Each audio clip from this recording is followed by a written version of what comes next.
Assalamu alaikum wa rahmatullahi wa barakatuh. May the peace and blessings of God be upon you. We welcome you to the second session of today, which is a panel, politics panel. The objective of this session is to search into the relationship between the ruler and the ruled and the possibility of meeting between the two as an alternative to conflict to reach a kind of a new social contract that would guarantee legitimacy to the ruler and guarantee to the ruled justice and freedom. And if the Islamic values that can find a secure outlet to this dichotomy of either authoritarianism or destruction in this session, I'm happy to have with me here three experts in the field. We would like to start with Dr. Salmane Bounaamane, who is a Moroccan writer and researcher of political and social sciences. He was born in Casablanca in 1984. He got a master's in public law from University Hasan II in Casablanca in Morocco and received a PhD in political sciences from the same university. He is also a founding researcher at the Moroccan Center for Contemporary Studies and Research. He served as a general coordinator and member of the Scientific Supervision Committee of the Religion Status Report that was published by the CMERC in 2010. He also served as an associate researcher during the preparation and editing stages of the same report. He also worked in the strategic project of 2014. This project is going to be published very soon. He is also a researcher and member of the advisory board at the Center of Family Studies, Al-Idrisi, and also a member of the Consultative Council of Research and Departments. He has a number of peer-reviewed articles, and he had authored a number of books from Nama, including the Japanese experience and also a model of development, the philosophy of Arab revolutions, and also a new model of uprising. He has got also a book that he authored under the title The Questions of the State of the Arab Spring. This is a model to reach the renaissance of the Ummah and also the insightful Francophone discourse. Dr. Salman, he's going to talk about reform and reconciliation, a new approach of alternative or substitute state. So he's going to present a paper that I have read. This is a paper that is worthy of pondering and reading. We have also Professor Gudrun Kramer. She is a very distinctive author. She is a director of the Institute of Islamic Studies and the Berlin Graduate School Muslim Cultures and Societies. And both of them follow the Freie Universität of Berlin, a member of the Berlin Brandenburg Academy of Sciences and the Tunisian Academy of Sciences. She is also an executive editor of the Encyclopedia of Islam. She has an honored doctorate from Tashkent Islamic University.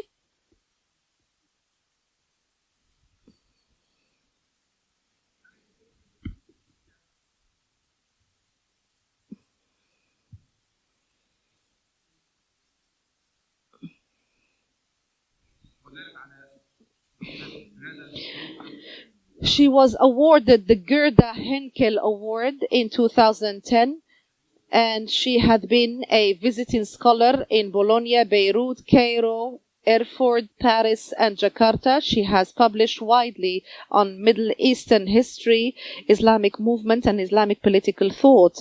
Her English language monographs include Hasan al-Banna, published by Oxford 2010, A History of Palestine, from Princeton University Press of 2008 and Munich 2002, and Speaking for Islam, Religious Authorities and Muslim Societies with Sabine Schmidtke from the University of Leiden, published in 2006.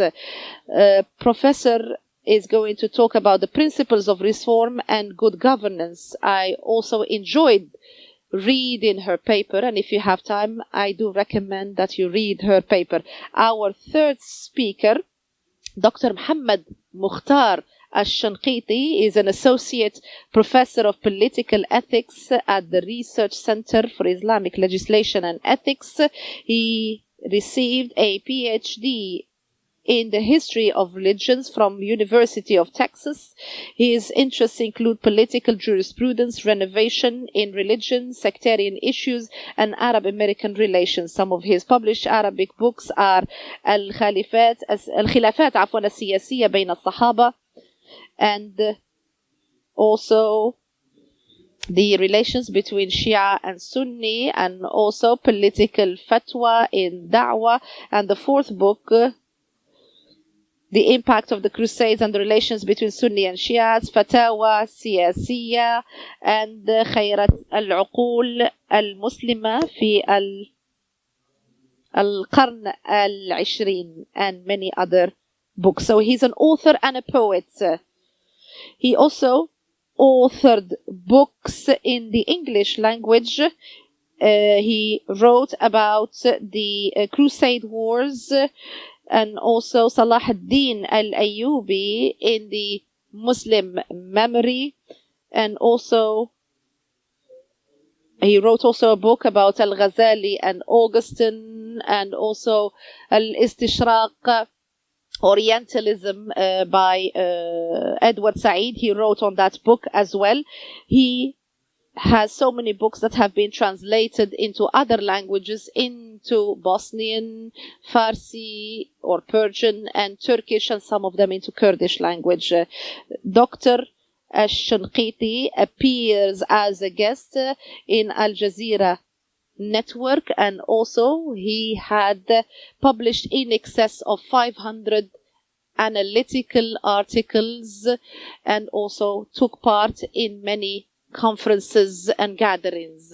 Dr. Shinqiti is going to talk about a very important topic. He is going to talk about the precautionary reform instead of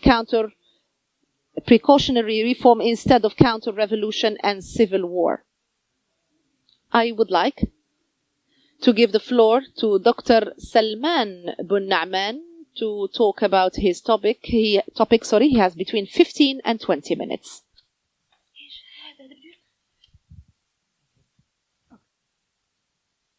In the name of God, the most merciful, most compassionate.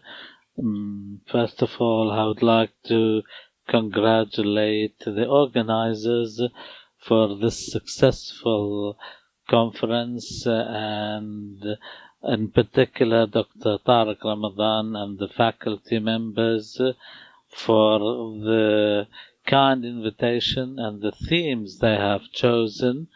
I am also pleased because we are dealing with hot potatoes, as it were, very hot issues which require some sober thinking, and maybe they're amongst the most problematic issues, i.e. the relationship between the rulers and the ruled, and hence the relationship between the state and society.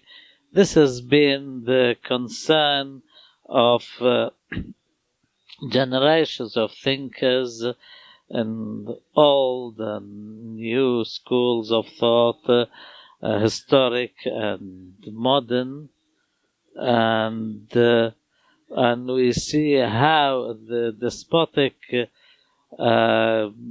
regimes being gradually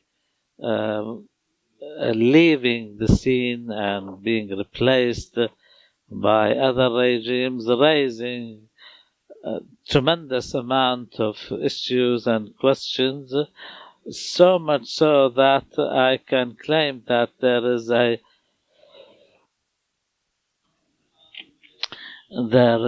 historic link between the questions raised in the late 19th century and early 20th century in the Arab world and the modern day Arab Spring and Revolution, when we started talking about questions relating to citizenship, rights, democracy, democratization, etc., which are still being nowadays current issues, which have been brought into the fore again by the Arab Spring, but not yet have reached their conclusion.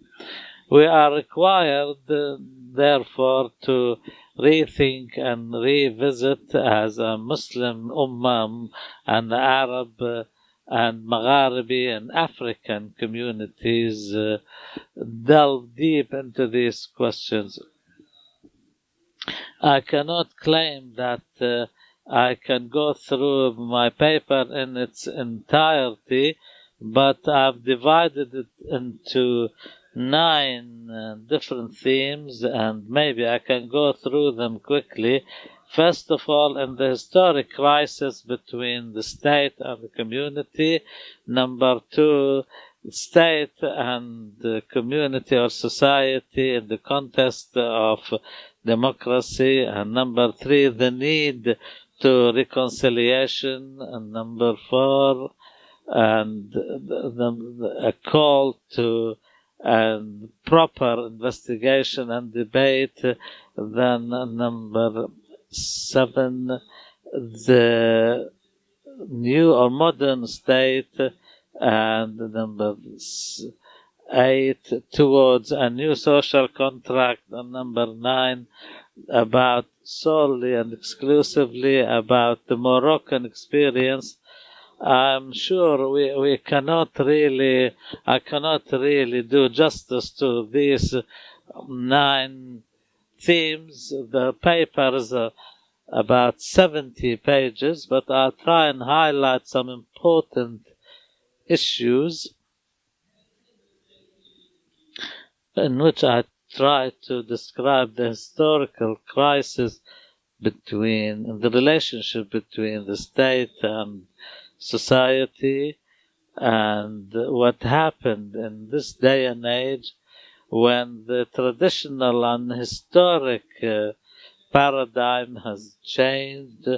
And in the beginning, the community was the basic rule and originator, and the state, despite its various degrees of legitimacy, had a limited role in interfering in the life of the society, and the dynamism and initiative of society was stronger than that of the state. So therefore there was a division of labor, and the country was or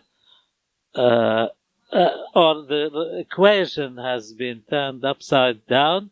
Now we have a state which is excessive in its powers, and society is being much weaker, and the state started interfering in everything.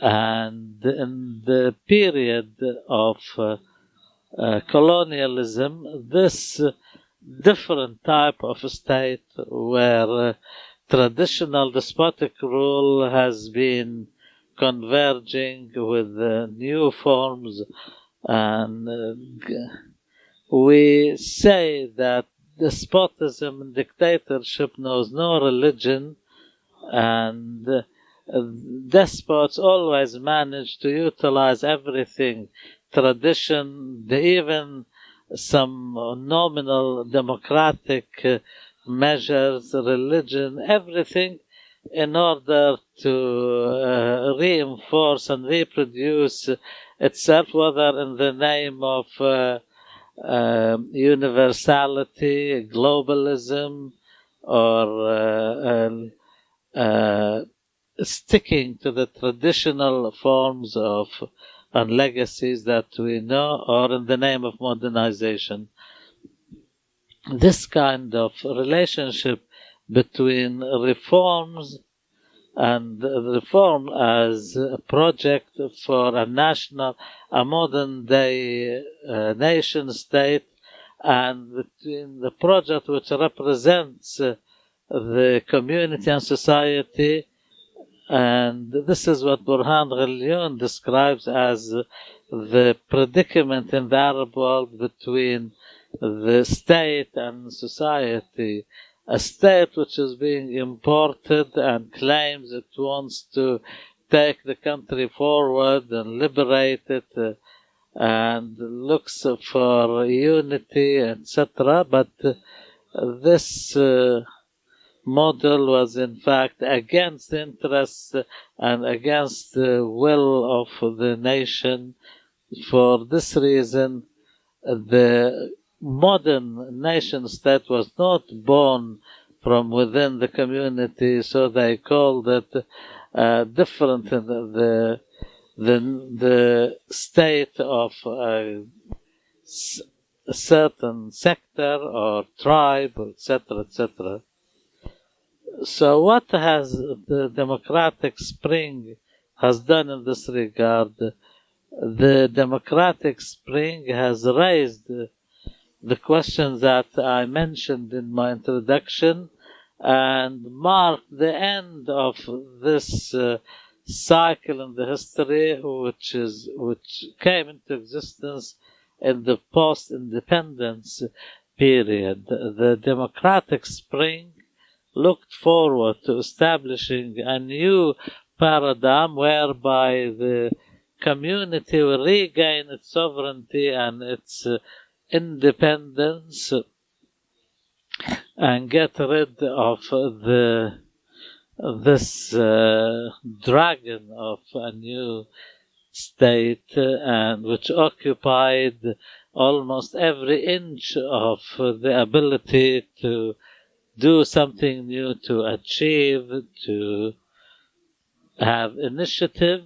For this reason, when we talk about temporary change, when it's based on setbacks and pitfalls, but historic changes which require an accumulated effect, I don't want to go into much detail. In the relationship, in the context of the relationship between the state and the community, there is dichotomy of disconnect and connect. The disconnect of the state from the community, and connect when the society or the community tries to come back with all this diversity within into the public sphere, but this will not develop automatically. And this paradigm, which is being now going through the process of crystallization, and in the local players and global players, we are living the context of this struggle between contradicting strategies which want to engage with this new paradigm of achieving the just state, the strong state, and with a strong society to regain the traditional form, rather than the dichotomy of strong state, weak society, where the place that with a strong society and strong country and just society and just state, etc. Because this will require a critical mass and reformist powers. For this reason, the first wave of the democratic uprising has ended in failure, and for this reason the political scene has entered a phase of polarization and division, and fault lines appearing everywhere insofar as the positions and visions are concerned. In this very difficult transitional period, and from this point of view, my paper defends the position of arguing for a convergence and a reconciliation between states on the one hand and the reformist powers and societies within themselves to fulfill the need for a very comprehensive and exclusive and comprehensive reconciliation. This kind of reconciliation will manage to take the second wave of democratic uprising to a better and a higher level, where it can place the state in the service of the community and can be compatibility between the societies and the state, and put an end to the excessive nature of the state and in its practice of power, and get rid of the failed states, the despotic, oppressive states which sees its strength only through weakening its societies and exercising excessive control over it. Sometimes countries can pretend to be strong, whereas in fact they are weak. This is only to provide some sort of legitimacy to its existence. In other words, in the struggle for political power between political and factional and partisan powers within societies which suffer from sectarian, ethnic and other divisions. Of course, to have such a comprehensive reformist project will require revisiting and reconciliation the cultural and political reformist organizations, whether civil, religious, Islamist or other societal trends on the one hand, and reform the institutions of the country in a way which will put an end to the contradiction and the clash between the two sides or camps, and may produce some common ground and middle ground in which ideological conflicts and sectarian conflicts and religious extremism disappears and give way to a new form of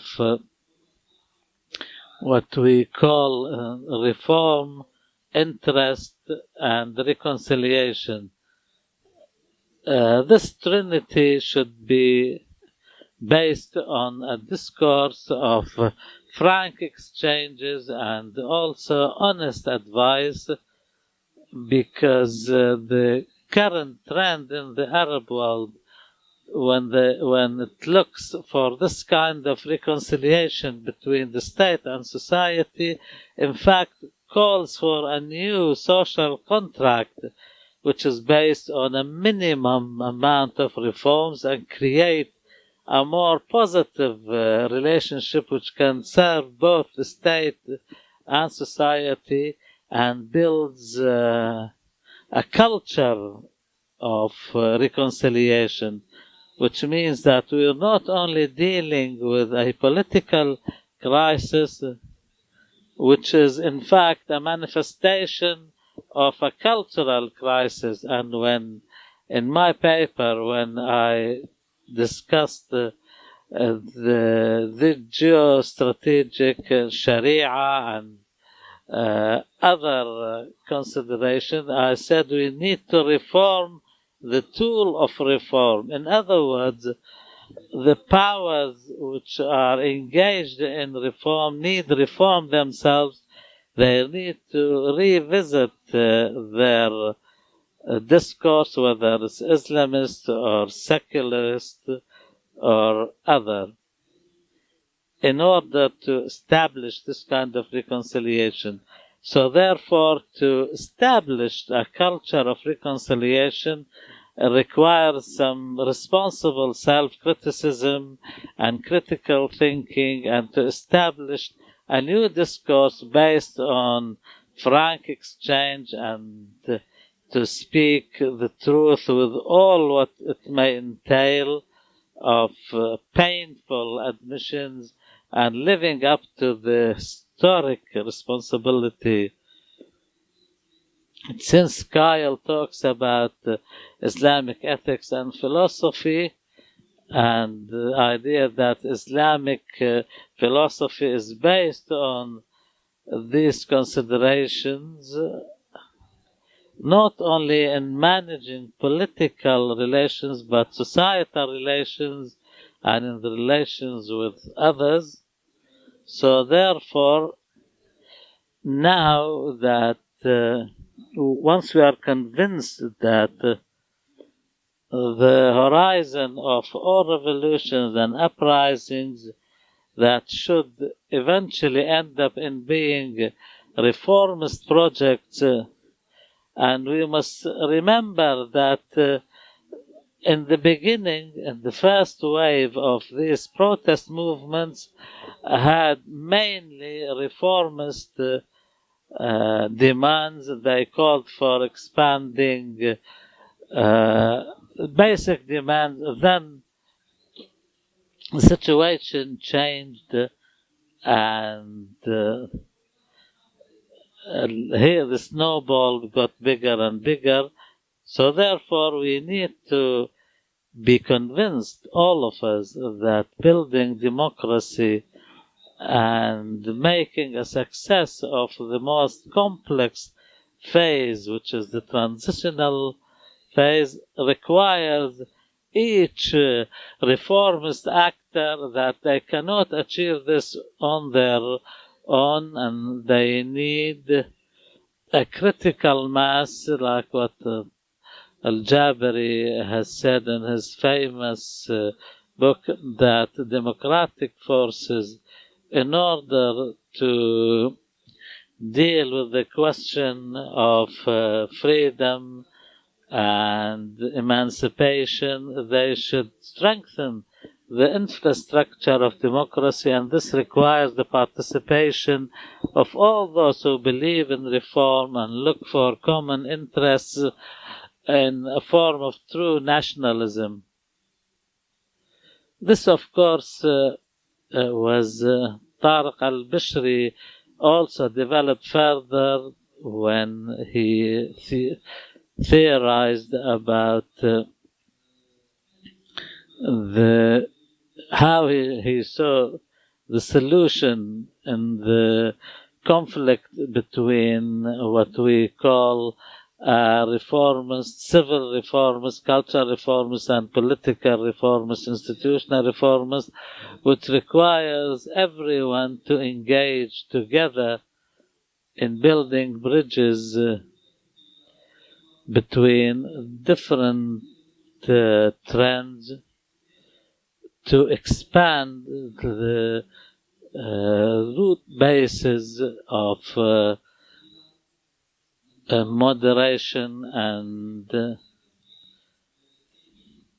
I also tried to define some basic values and gave examples from different countries, like Benin's experiment in Africa, and how this transition to democracy took place, South Africa and the transitional justice, and also to manage to bury all the problems of the past. And I also mentioned a unique experiment, in fact, which was achieved in the middle of the 19th century in Japan between the Tokugawa, the samurai, and Emperor Meiji, when they agreed on a historic convergence behind the emperor, which established a new model of modernity, which we may agree or disagree with, but anyway, it required working together of different powers to restore to the country its ability to recover. Let me close now with, now that I said that a new democratic reform movement, or a second democratic reform movement, which will be the second phase, will require some flexibility and modernity and middle-of-the-road policy, so that its discourse will not be of a sectarian nature, or it should not live a state of unilateral thinking, rather than laying down bridges of inclusive policies.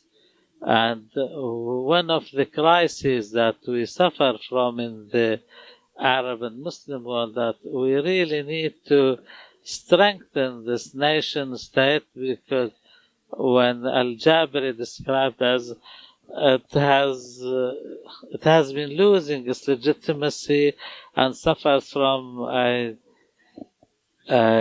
crisis of confidence and trust.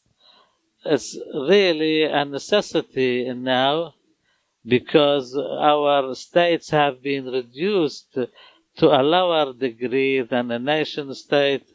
We may expect more Sykes-Picot agreements, and we may need another mechanism, and that is to weaken the nation state politically, so that we can resettle democracy again. So we need to weaken this undemocratic society, which has been ruling using power, wealth, and values, media and values, and the media have always been in the service of this marriage between power and wealth. And number three, we really need to go beyond weakening this state to start a new kind of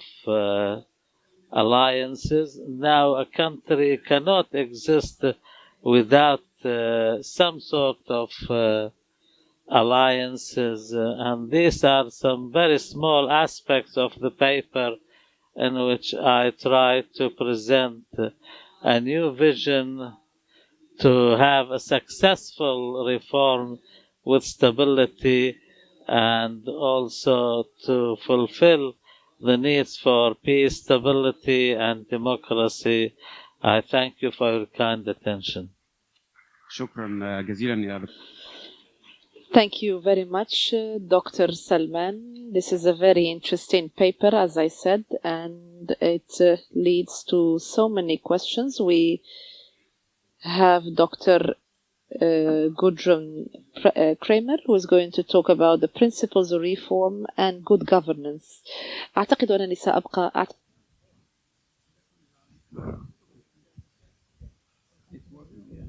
This better? Is this all right? Yeah. Excellent. Well, thank you, first of all, for the very generous and kind invitation to attend this fascinating meeting. I'm grateful to the organizers. I'm grateful to the speakers that I already had the privilege of listening to. I find myself in agreement with much of what has been said, not with everybody and everything, of course. And I will have to warn you that some of the things I'm going to say are going to, in a way, mirror what has been said before in another language. Because we live the plurality we talk about, التنوع والتعدد اللغوي والفكري. Let me say that when I first received the invitation, I hesitated whether I should actually come, because the question given to me was as follows: how would Islamic value guide us in terms of preventive reform that serves rulers and ruled without confrontation between the two?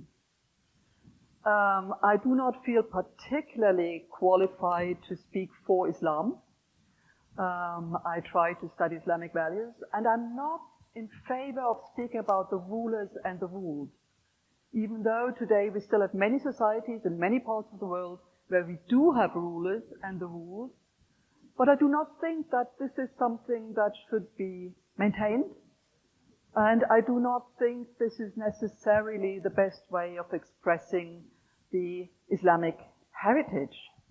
I also think that many of the principles that, in my view, constitute a system that is considered legitimate are shared, and that has been said before, by many people around the globe, on the globe, and not just Muslims.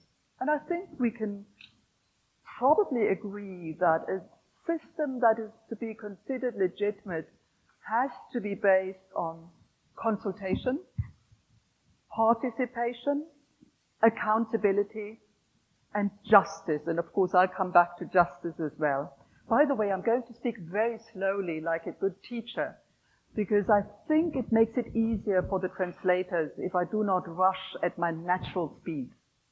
And then, of course, I would rush in even another language, which is not English. The translators are happy with me. I'm glad to hear that.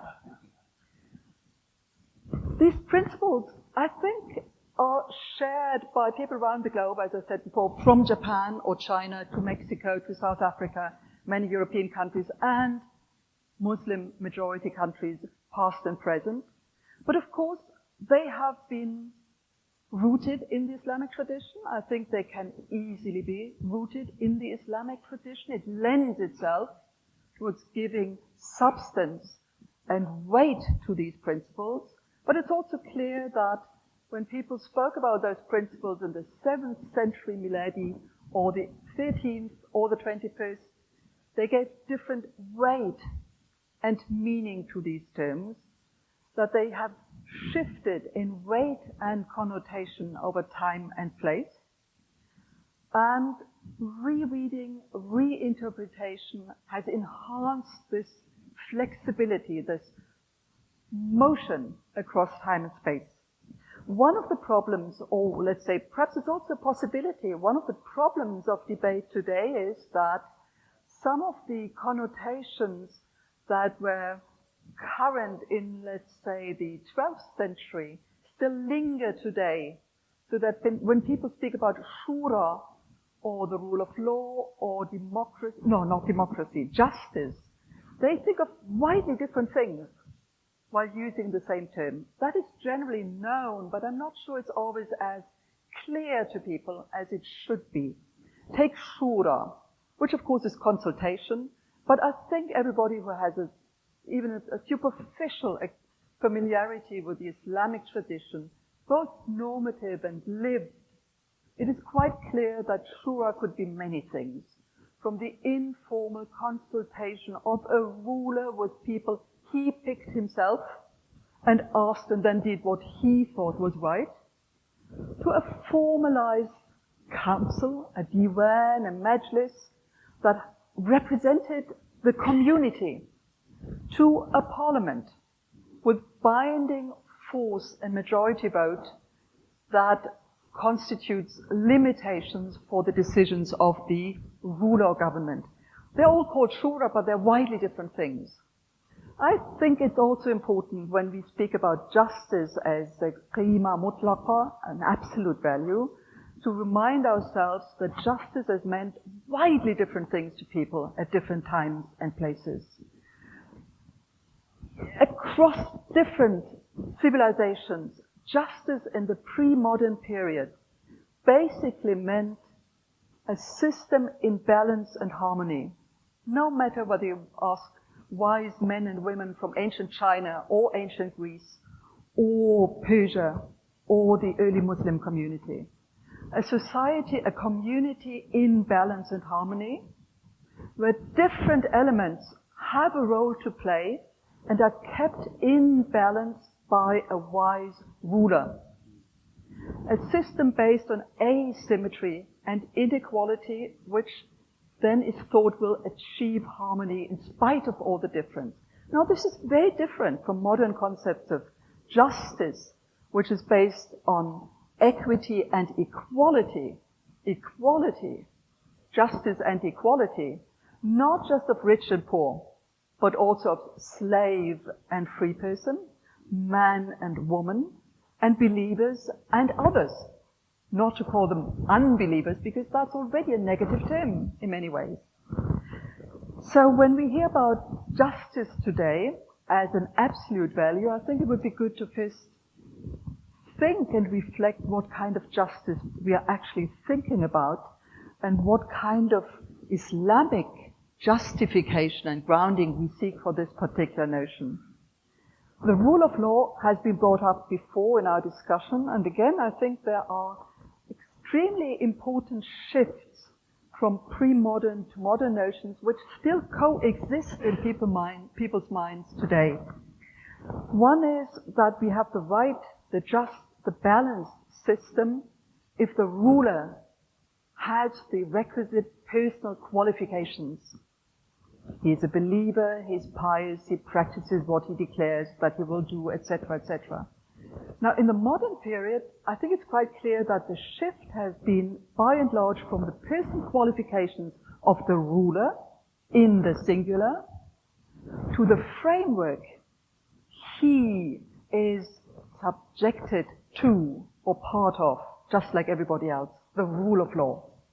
And it's not for nothing that the idea of the Constitution became so powerful and attractive in the late 19th and early 20th centuries, particularly in the Middle East, with the young Ottomans, Jeunes Tunisiens, young Egypt of the 19th century, and the constitutional movement in Iran as well, all calling for a constitution as this framework that would make it possible to live, for people to live in a just and balanced society.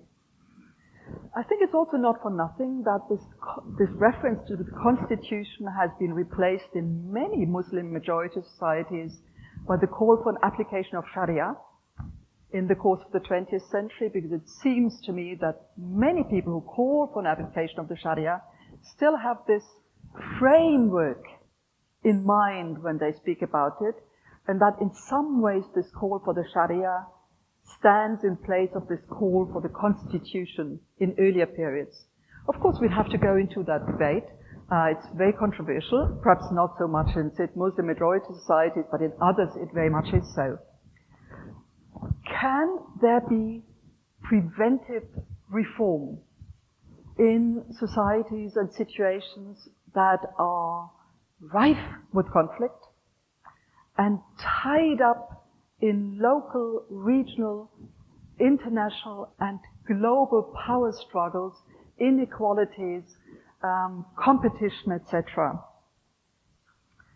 Yes, there have been historical examples of effective, successful, preventive reform, but they are rare.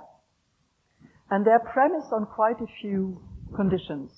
One is that the reforms initiated by those in power, not necessarily the ruler, are responsive to demands in the community, among the people, the population, responsive. And of course it's difficult to give precise descriptions or prescriptions of what responsiveness exactly entails. But I think in a given situation, it's the people who are the arbiters here to tell insiders and outsiders whether that is a responsive policy or not. And the second is, of course, that those who initiate reforms have to be credible. Credible. And that is a rare commodity, no matter where we look. In many cases, the initiation of reforms in a situation of crisis and conflict has not led to an immediate pacification, but on the contrary, to more unrest, less stability on the surface, but ultimately has led in the right direction. And I think we have enough examples here from many parts of the world, but if you expect immediate calm to be restored, I think you're in for real disappointment. What you can achieve with this combination of responsiveness and credibility is a transition which will not simply restore the system that was in place before. No matter how you package the deal in a specific circumstance, and of course I can give no prescription here for different countries in this part of the world and other parts of the world, including my own country, I think there are certain number of ingredients, items that have to be in this parcel, in this package. And they have been mentioned before repeatedly by speakers in this conference, and I'm sure out of this room as well. First, leaving aside the big issues of social and economic reform, and there are many people who would say it's the economy stupid. Let's limit ourselves to certain political and social issues. So, number one, the recognition of plurality and diversity. That has been said many times. The question is, where are the limits and how do you define them, and what do you do with those who do not recognize the principle? Second, a point that has been brought up repeatedly and that I would like to underline very strongly, the necessity of instilling the spirit of respect, moderation, and compromise among everybody. Much has been made of wasatiyya as one of the distinguishing marks of an Islamic approach to life and religious practice and politics. I would think that the idea that you have a middle ground, a juste milieu, balance and harmony, is one of the most lasting dreams of humankind. You find it with the ancient Greeks, you find it with the Confucians in China, you find it with Muslims and with non-Muslims. It's often been identified with a middle ground, but I would like to join others who said before that there are situations where I think you cannot look for the middle ground. Let me give you an example from my own history. If you're faced with fascism, the middle ground is not the right answer, because you cannot possibly envisage that you'll just be a little less fascist and a little less democratic and then establish a middle ground that is livable for everybody. And the same, I don't have to spell it out, I think would apply to political forces that are closer to this part of the world, where again, I do not think that the middle ground is what we have to look for. There may be other situations where the middle ground is the right thing, but not here. People have spoken about shared ground and common ground, and incidentally the organizers have done so as well, and I would very much underwrite this assumption. But again, there may be people with whom I cannot establish a shared ground and a common ground, and that takes me back to the question what to do with them if I fail to work in this direction, make us progress, move in that direction. And my answer, and it sounds weak, would be to at least deal with them on the basis of the rule of law and not use means that are indefensible on religious and non-religious grounds. I think that among the elements that need to be part of the package of successful reform and transition in a globalizing world is the recognition that you have to work for inclusion and integration and a notion of citizenship that lives up to present realities and expectations. This means not just the integration, inclusions of Muslims and non-Muslims. And if I may say something, I'm a trained historian. It's very common to say that the Umayyads and the Abbasids and the Mughals and the Ottomans established Muslim empires. Yes, they established empires ruled by Muslims, but the majority of residents, inhabitants, citizens, subjects of these empires were non-Muslims. So the issue, the challenge of how to integrate people of another faith is not a new one, but it has to be taken care of with regard to the past and the present. It seems to me, and here I'm speaking of Germany as much as of Qatar, although we face very different challenges, it's not just a question of integrating, including people of different faiths, different variants of Christianity, different variants of Islam. It's a question of integrating people who are long-term residents of a given territory and migrants. And I'm deliberate in saying that Germany and Qatar face similar challenges, even though obviously they're not the same, because the societies are composed in very different ways. If a society, a state, does not manage to integrate and to allow all people residing on their territory for a given period of time to participate, it has failed in an important point. And I would say that again, you can find very good Islamic foundations for this principle. What we all need, I'm speaking to myself, my own society as much as to everybody in this room, is intellectual courage, as you said before. Intellectual courage, openness, and the daring to address issues that are widely unpopular. In my own society in Germany, it's not popular to say that Islam will be part of my own society, of German society. Islam, with all that entails. Not just Muslims if they keep quiet, but Islam, with a public display of Islamic belonging, no matter how it's defined. And it's extremely controversial to speak about Sharia in Germany and in other European countries.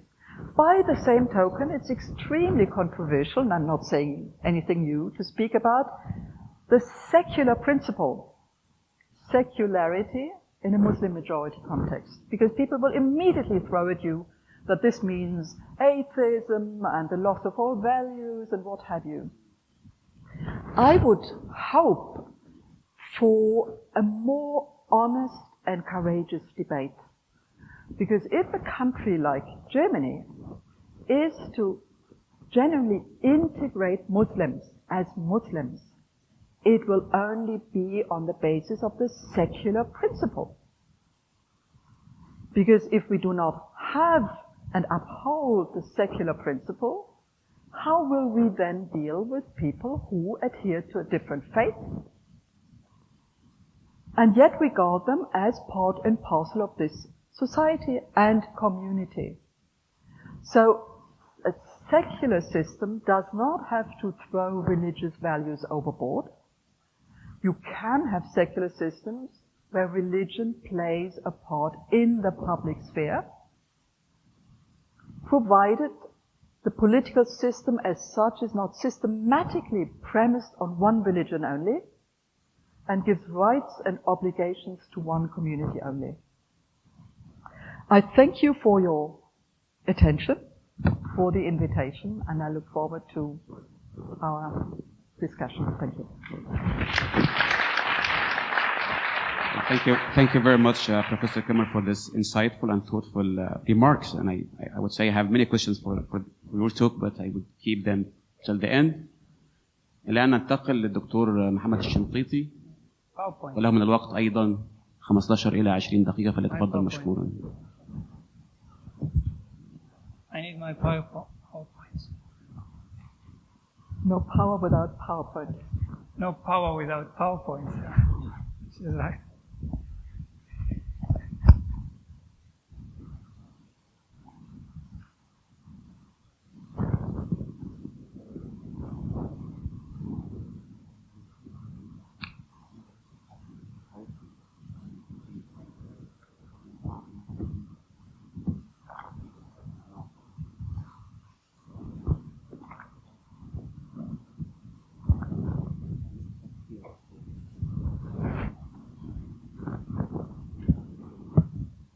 I need to move to be able to see what you're saying. Bismillah, alhamdulillah, salatu salam ala rasulullah. I have to stand up to be able to see the slides. You. I forgot I'll be speaking in Arabic. My presentation is on reform, and I'll start by Gustave Le Bon, who says in his book, The Soul of Revolution, Le Bon says, in the world of politics, we have to explain the consequences and grant people's rights voluntarily before it becomes something inevitable. So he says, give people their rights voluntarily before you end up having to. The causes of all revolutions almost is one cause, and that is when if we want to summarize the causes of all revolutions, we can say that revolution take place due to a general cause, that is failure of the state to keep up with society, which leads to erosion of the legitimacy of the rulers in the people's perception. And if rulers and before also Voltaire and others, or John Locke, before the English Revolution, people's minds were open to better alternatives. So when the state fails to fulfill its functions, this will risk revolution taking place. But the struggle between the rulers and the ruled can be divided into two. One existential struggle, which is governed by a zero-sum game, either Syria or Al-Assad, or Libya or Gaddafi, or either Yemen or Ali Abdullah Saleh. If it reaches this stage, then it will be a zero-sum game. Another type of struggle which can be solved with redefining the relationship between the ruler and the ruled. Like, for example, an absolute monarchy changing into a constitutional monarchy without turning into an existential struggle. Most revolutions start with some partial demands, but the ignorance of the rulers often led to a partial struggle which can be solved to a existential struggle which can only be solved through a zero-sum equation. And the funny thing about this is people start the simple demands. The dictators refuse that. Then the people persist. Then he ends up saying, please accept this from me, and they wouldn't. So the situation gets into a fully fledged revolution. Often there can be two paths for this when the authorities found themselves in a turning point. First of all, when the rulers realize the dangers they are facing before the situation explodes out of control. Secondly, they realize that the situation has a potential that they can turn into a positive thing. Or thirdly, they can meet their people's demands like at the middle of the road.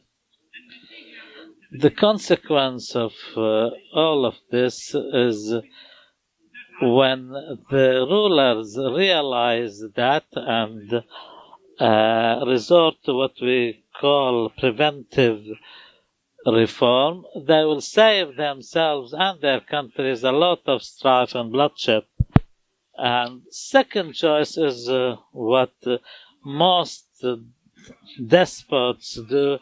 They misread this volcano of a revolution. They think it's a passing crisis that can be dealt with.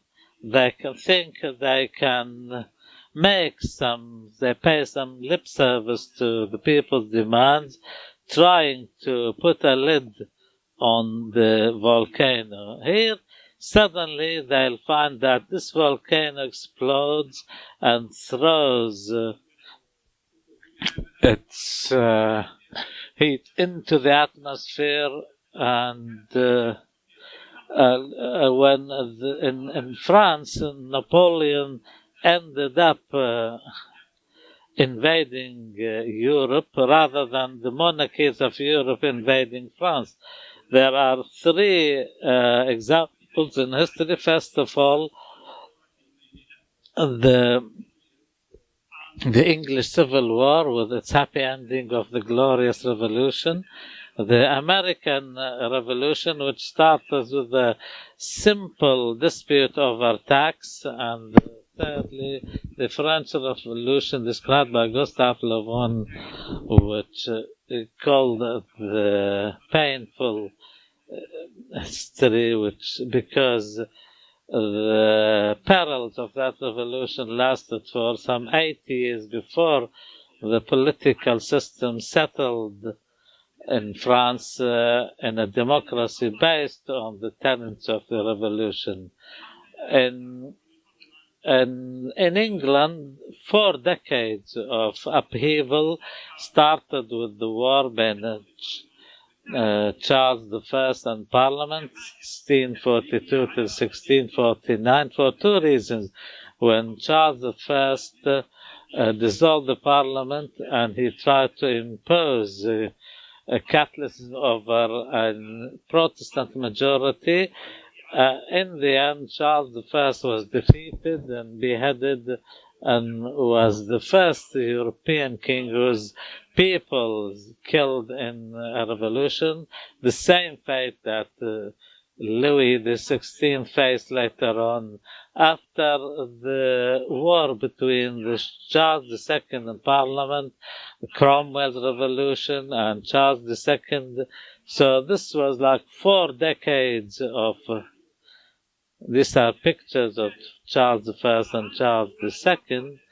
James II, after a period of stability, he did not learn much from the history of his father, unfortunately, and he was a practicing Catholic, and the vast majority were Anglicans, Protestants, and the people accepted him as king first, but James II was a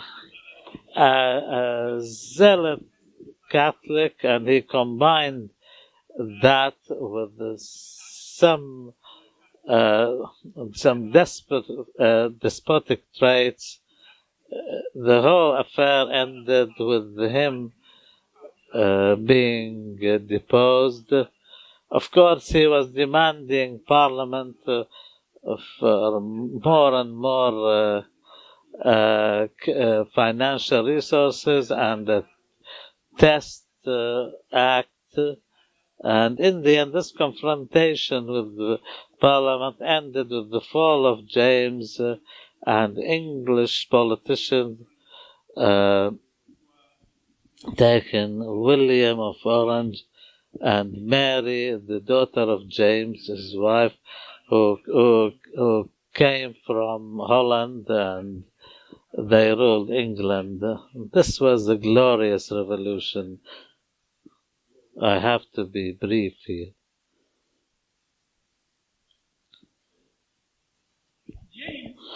James, and before him Charles, are examples of political leadership which does not understand revolutions at the time when they happen. and end up facing the volcano. As for William and Mary, they are examples of political leaders who understand the movement of history and adapt it to the demands of their people, and maybe a constitutional monarchy in England saw its beginnings at the hands of William and Mary. If we look at America, we'll find another example, an example of squandered opportunities. The Americans did not see themselves independent from Britain. They saw themselves as British citizens who lived far away from their homeland, and even when the relationship was problematic, they still saw themselves as British subjects being mistreated by the mother homeland. But years later, George III's treasury faced a huge deficit, and as a result of 7 years of war with France, new taxes were imposed on the Americans, and the American people refused. So at the beginning it was not a political struggle, it was of an economic nature. The king demanding more taxes and the people refusing. Then they started calling for more political representation on the basis of no taxation without representation. In the end, they said, we don't want you and we don't want your rule. And it was the beginning of the American Revolution. And in the end, 8 bloody years later, America gained its independence in the Paris Agreement. This was a picture of George III. As for the French Revolution, this is the most important when it comes to trying to understand the Arab revolutions now. Of course, the roots of the French Revolution goes back to the failure of the state to respond to the demands of its communities and people, but we specifically mentioned counter-revolution in the days of the French Revolution, and the similarity with that with the current counter-revolutions nowadays. The French, at the beginning of their revolution, were not trying to get rid of the monarchy, but they wanted a constitutional monarchy similar to England.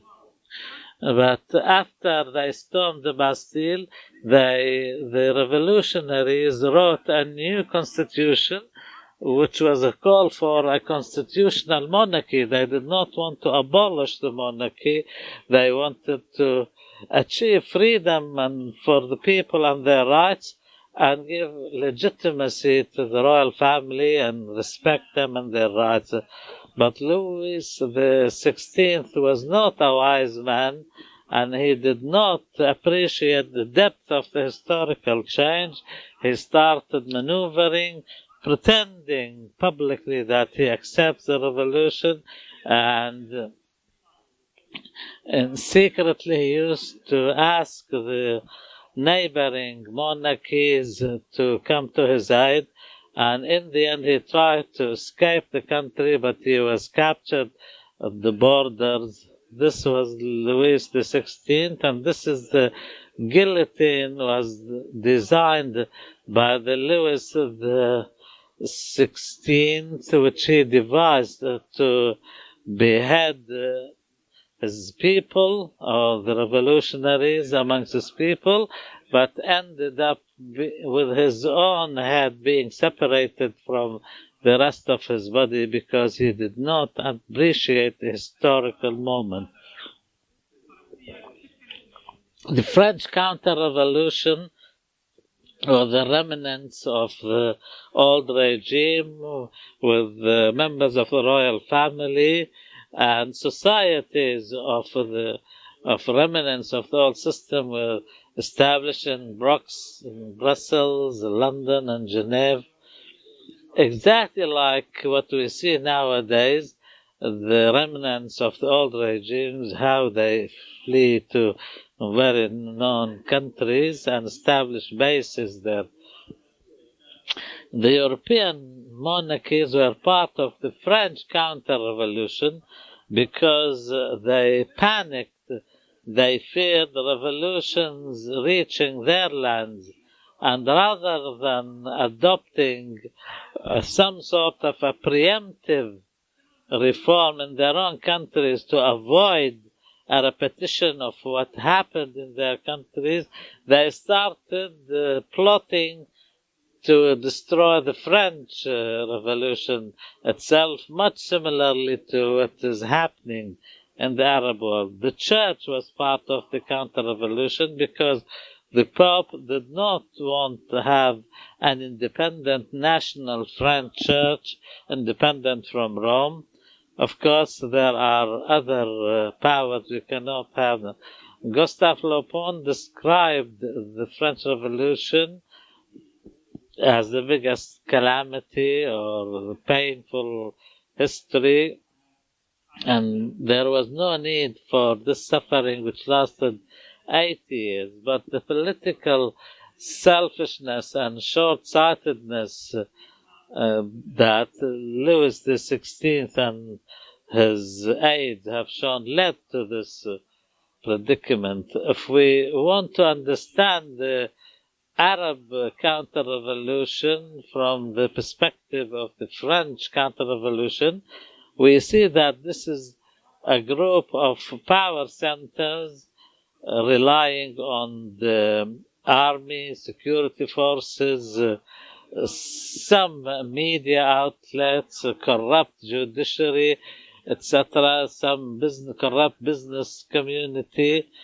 and they try to drag the new revolution into some side battles and try and dump all sorts of problems to hinder its revolution. The similarities of the French counter-revolution, the top personalities in the counter-revolution in the Arab countries now are supported by some neighboring countries. And also the counter-revolution has led the revolution to change its path from one based on reform into a confrontational path. And we can see from history that the counter-revolution is the one which leads the revolution to change direction from preventive reformist revolution into a confrontational one. Our colleague spoke about expanding the power base of moderation. Counter-revolution, on the contrary, does the opposite. The French counter-revolution led to the leaders of the revolution, Lafayette, Danton, and Mounier, who were moderates, meant that the leadership becoming or changing into the hands of radicals like Robespierre or others who believed in a bloody confrontation. Similarly to ISIL now, the ISILs were not revolutionaries in the beginning, or the revolutionaries were not ISIL-like people. They were very moderate, but they turned into beasts. This was all due to the counter-revolution. The counter-revolution led to everyone losing. The Bourbon dynasty lost and died a brutal death. Maybe they could have lasted until today. France lost, Europe lost for many years, and And the reaction of France came in the form of the Napoleonic armies which invaded Europe. And it's amazing how some Arab countries now say that Iran wants to export its revolution. The problem is not in exporting revolution, but in importing it. These and others import revolutions through their policies, and this is what is happening. Finally, the lessons we can heed from this counter-revolution in the history of the English, American, and French revolutions all speak of squandered opportunities in Britain. 4 decades lasted before William and Mary interfered in a more rational way, and 8 years of war. Britain, as a result of it, lost America. Maybe Britain could have stayed as the #1 empire in the world until today, and America could have remained part of Britain or vice versa. They could have remained as one unified entity if it wasn't for the foolishness of the English king at the time. Counter-revolution has one alternative, and that is preemptive reforms. And wise people know that there is no need to repeat the bloody direction that other revolutions have taken, and Arabs and Muslims should not repeat the mistakes.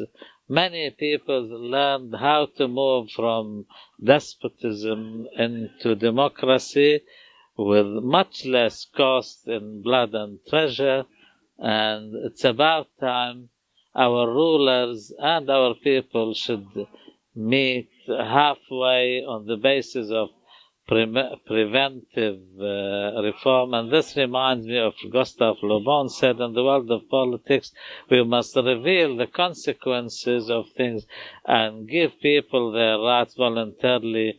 Before that, we have to give them these rights despite our will. Thank you.